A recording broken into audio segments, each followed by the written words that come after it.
University of the West Indies, St. Augustine campus, Professor Rhoda Reddock, deans and heads of departments of the University of the West Indies, other members of staff of the University of the West Indies, keynote speaker at our gala opening ceremony yesterday from the University of Colorado, Professor J. Coakley, the chairman of the First Citizen Sport Foundation. I haven't seen him as yet for the morning, but I know he'll be popping in.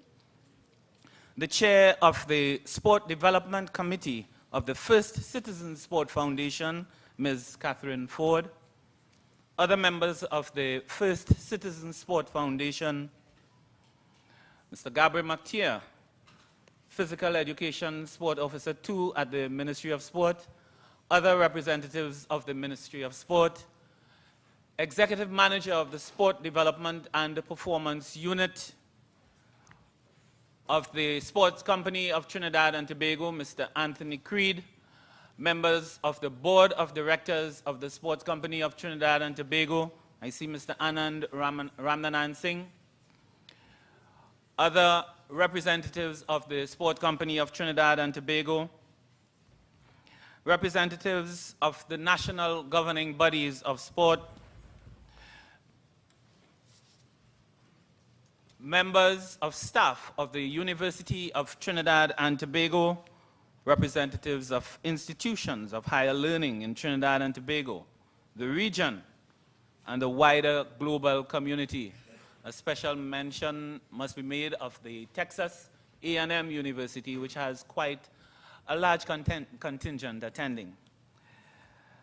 Learned presenters of research papers, students of the University of the West Indies, all registered participants of this conference, members of the media, invited guests, ladies and gentlemen. My name is Alexander Smith, and I'll be delighted to chair this session.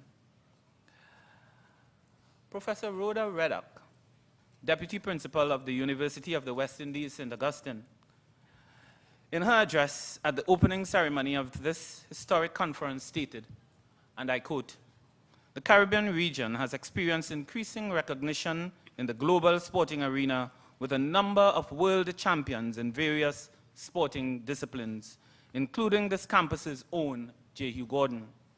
As a result, there's an increased interest among young persons in physical fitness, sporting events, and academic programs. This conference is